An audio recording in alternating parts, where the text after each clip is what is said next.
everyone, this is Talking Garnet with Garnet Report here at Williams-Brice Stadium. I'm Tori Beth Black, and I have with me this week the voice of the Gamecocks for baseball and basketball, Andy Demetra. Thank you for being with us, Andy. Thank you for having me. Well, first of all, let's talk about this past week with the Gamecocks. And they were at Tennessee. Everyone thought they would walk away with a win, at least most people. But that's not what happened, unfortunately.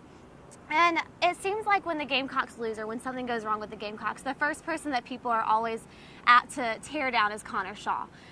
He did have some bad plays, but it seemed like more so his receivers were just not playing the game.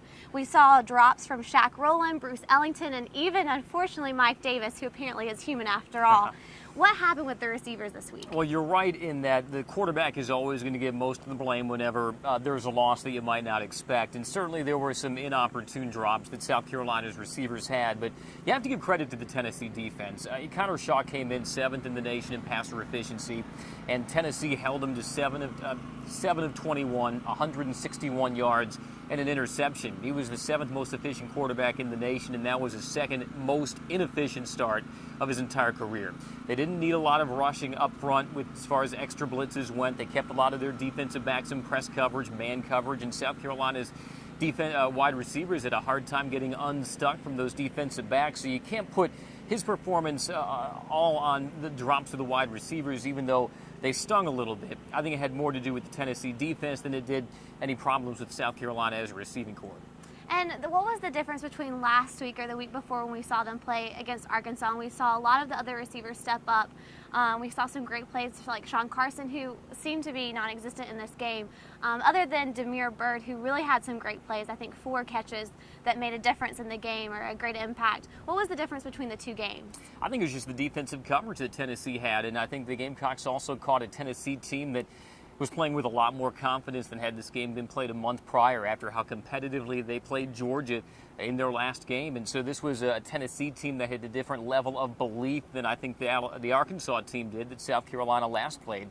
And also you look at some differences in how veteran the secondary was for Tennessee, and they got more of the second wave of rushing up front against Connor Shaw and the South Carolina offensive line. That had a big thing to do with it because when you're playing in man coverage, oftentimes if you don't get that opening on your first break, you got to improvise a little bit, and as a quarterback you have to extend the play. Well, if that pressure is going to keep coming at you, if not on the first wave, then certainly the second wave, it's going to be a little harder for you to extend the play and find a target downfield. So I think that was the big key for Tennessee as far as them bottling up a South Carolina offense that had been churning up yards at a school record pace. You have to tip your cap to them.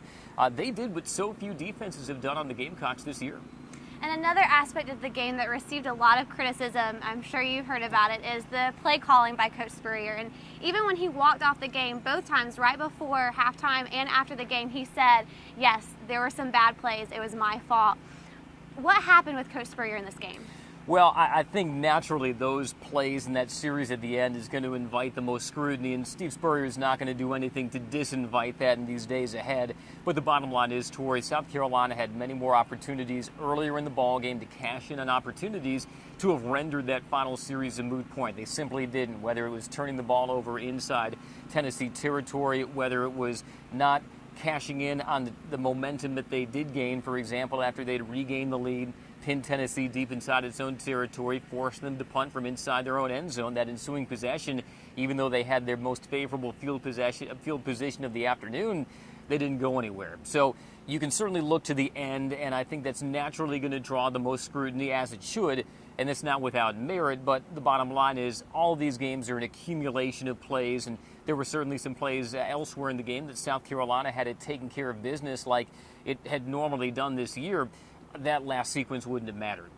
And I know you touched on the Tennessee defense, giving them a hand for the job that they did, but what about the offensive line? We saw something that I don't think we've seen so far, probably their worst game so far this season. And unfortunately, Connor Shaw paid the price, especially in the fourth quarter when he walked away with an injury. What was wrong with the offensive line in this game? Well, number one, Ronald Patrick was out of the game with that high ankle sprain. And when you only have 4 scholarship seniors on your roster, you covet that experience. And even though Will Sport is a redshirt sophomore, 3rd year in the program, he doesn't have as many of the snaps, as many of the reps, as many of the games of experience as Ronald Patrick had. and you wondered, even with a full week to prepare, if that affected the rhythm of that South Carolina offensive line. I think Clayton Static didn't have his best game handling those shotgun snaps. Most of the year, he has not been a liability, but he seemed, for whatever reason, not his normal self against that defensive line that Tennessee presented. And Tennessee, give them credit, they cinched up when they needed to in that second half. 12 fourth quarter plays South Carolina ran at a time when they have shown consistently they can kill the clock and get those long taxing drives together, and those 12 offensive plays only yielded 15 yards. So give Tennessee credit, and South Carolina again with some uncharacteristic plays as far as its execution up front that allowed Tennessee to creep back in.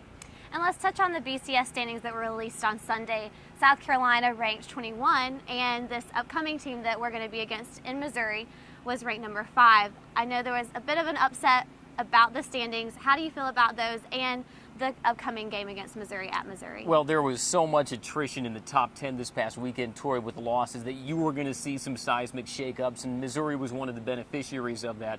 I was asked in a television interview in July to give my SEC sleeper, and I said Missouri.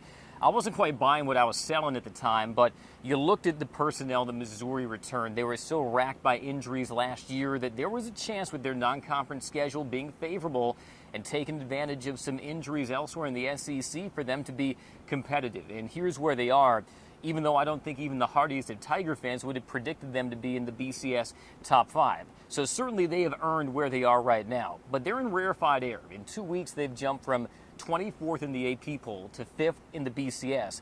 Now they're taking on a South Carolina team that was preseason top 5, just outside the top 5, certainly preseason top 10.